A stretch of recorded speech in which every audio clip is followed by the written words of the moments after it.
Good morning, dear listeners.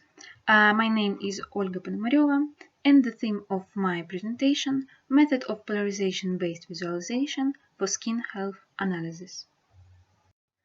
Early-stage skin pathologies detection is highly important because of the growing percentage of oncological and other skin diseases. Traditional invasive and non-invasive methods for skin analysis have a number of disadvantages that makes them impossible to be used in regular diagnostics. In this regard, there is a need for new in vivo methods for biological tissue investigation.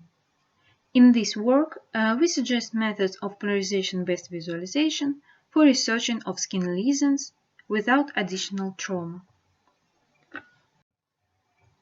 In this method, we use linearly polarized light beam that illuminates the skin surface.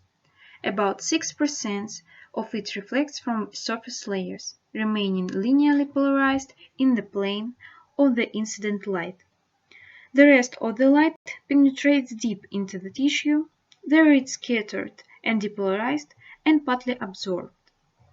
A small part of depolarized light goes back to the skin surface.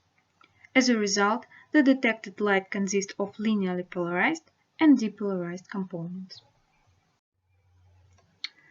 The polarization of light beam can be characterized with vector of numerical values known as Stokes parameters. They show light intensity and different types of its polarization. In polarimetry, the Stokes vector can be constructed by 6 measurements of the light intensity obtained at different positions of the polarization filters. As a result, the Stokes vector shows the polarization properties of tissues. One can notice that light reflected from the skin surface and light scattered in its depth will have different Stokes parameters. In this work, we decided to analyze the first and second Stokes parameters and calculate the degree of the light depolarization by the test sample. It shows the basic polarization characteristics of the investigated object and demands only 2 measurements of the scattered light intensity. To detect the depolarization degree of the radiation scattered by tissues, we designed the experimental setup shown on the slide. In the first series of experiments, we used a semiconductor laser with an average wavelength of 980 nanometers. They choose near-infrared light because it's safe for human skin and has a penetration depth from 150 micrometers to 8 millimeters, which is higher than the penetration depth of the visible light. In the second series of experiments, we choose a broadband wide diode with high power. The light penetration depth of this range can reach 2.5 millimeters.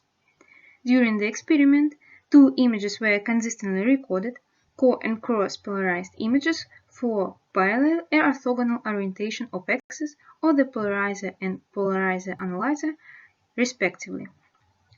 Then the degree of the light depolarization was calculated for each pixel using the equation of the previous slide, and a new image was constructed. In this work, we studied both phantoms, which model the areas with pigmented skin such as freckles, moles, melanomas, and benign nevi on skin surface in vivo. In the phantoms, we simulated properties of skin tissues with help of gelatin, milk, powder, and black ink. Figure 2 presents phantom images obtained in infrared light. Figure 3 shows the same phantom in white light.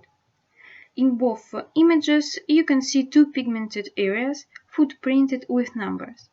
First is the area of surface pigmented distribution, and second is the area of deeper pigment location.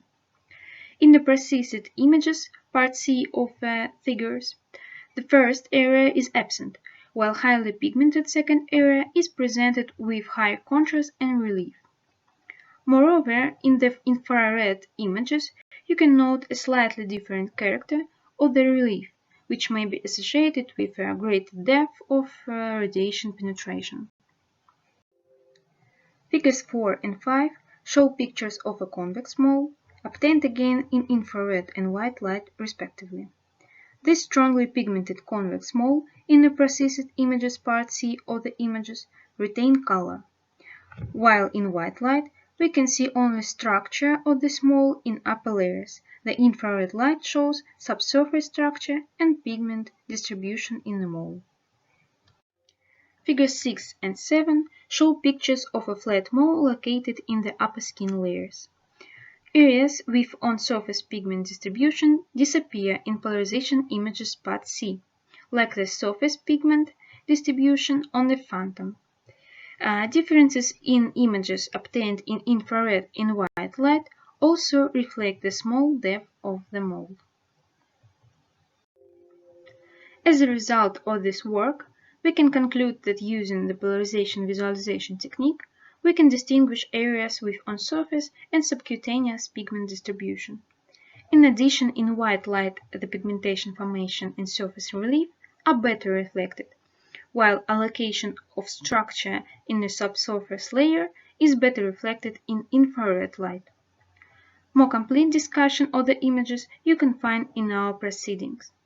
Received results showed that the polarization-based visualization method proves the promise of the method for dermatological studies. Thank you for your attention.